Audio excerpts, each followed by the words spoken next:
İdarenin eylem ve işlemleri nedeniyle ortaya çıkabilecek her türlü mağduriyeti incelemektir. Ayrıca idarecilerin insanlara karşı tutum ve davranışları da kurumumuzun denetimindedir. Kamu Denetçiliği Kurumu, Kamu Baş Denetçisi Sayın Şeref Malkoç'u konferansınız yapmak üzere teşriflerini arz ediyorum. Değerli arkadaşlarım, medeniyetlerin, insanlığın, milletlerin, devletlerin ayakta durması adaletli olur. Adaletin olmadığı yerde huzur olmaz, barış olmaz. Kainatla düzen arasında bizim inancımızda da, Kur'an-ı Kerim'de de, hadis-i şeriflerde de, bizim kültürümüzde de önemli ölçüde irtibat kurulmuştur. Özellikle Kur'an-ı Kerim'de geçen kavramlar var. Bunların başında adalet ve mizan gibi kavramlar geliyor. Örneğin Rahman suresinde şöyle buyuruluyor. Allah semayı yarattı, oraya bir mizan koydu. Devamında da siz yeryüzünde ölçüsüzlük yapmayın. Siz yeryüzünde kendi aranızda mizanı çiğnemeyin diye insanoğluna emrediliyor.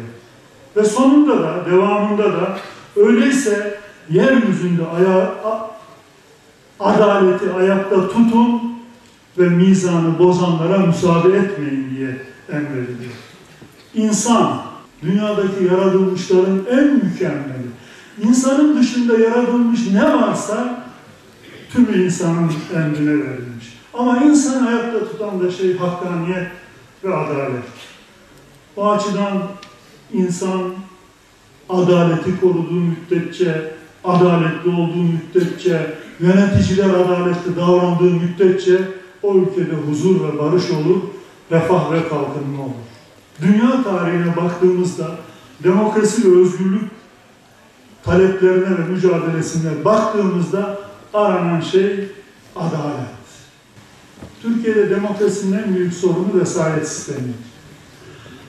Aklınıza gelen yakın tarihte tanıdığınız hangi başbakan veya cumhurbaşkanı varsa tüm silahlı kuvvetlerin içerisinden çıkan cuntacıların mağduru olmuşlardır. Bunları yaşadı Türkiye. Rahmetli Erbakan'ın yanında 28 Şubat'ta bulundu. Mahkeme süreçleri hariç bu milletin helal oylarıyla başbakan olmuş, hacca gitti diye, dini bir vecibeyi yerine getirdi diye bir general kalktı, sövdü, küfretti ona. Dini değerlere de hakaret etti. Dönemin Genelkurmay Başkanı döndü, dedi ki gerekirse daha ağırını yapacağız. Ya sen kimsin? Senin maaşını ayarlayan, atamanı yapan başbakandı. Ama böyle bir sistem gördü Türkiye. Sayın Cumhurbaşkanımız Recep Tayyip Erdoğan başbakanken, arkadaşlar dikkat buyurun, başbakanken kendi kız çocuklarını bu ülkede okutamadı üniversitelerde. Niye? Başörtüsü yasağı varmış. Bunları yaşadı Türkiye. Hocalarım daha iyi bilir. Bu yörede adam arabasının torpido gözünde veya yanında kaseti çıkarıp takıyor, türkü dinliyor. Durduruyorlar. Ne olmuş? Türkçenin dışında türkü dinledi. Nasıl dinledi? Ya bu türkü, bunun aslı bu zaten. O doğru karakola, ardından mahkemeye. Çok şükür Türkiye bunları geride bıraktı. Faili meçhuller veya işkenceler, çok şükür önemli mesafeler alındı. Bunlar önemli işlerdi ama bir şey oldu. Bu gidişatı zehirleyen bir şey oldu. O da terör. PKK terörü, ardından FETÖ terörü, DAEŞ terörü.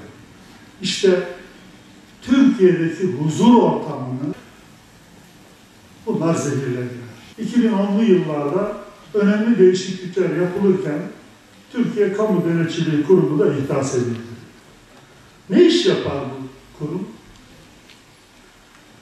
Değerli arkadaşlar, kanunun 1. maddesi şöyle tanımlanıyor. İdarenin her türlü eylem ve işlemleriyle tutum ve davranışlarını insan haklarına dayalı adalet anlayışı içerisinde ve hakkaniyete göre denetler. Bunun pratiği nedir? Belediye hizmet veriyor. Yol yapıyor, su getiriyor veya elektrik idaresi sayaç takıyor veya hastaneye gidiyorsunuz veya çocuğunuz okula gidiyor. İşte orada hastanedeki eksiklik, noksanlık olduğu zaman, eğitimde hata, kusur olduğu zaman veya oradaki kamu görevlileri size düzgün davranmadıkları zaman devlet diyor ki ben bu hizmetleri yapıyorum diyor.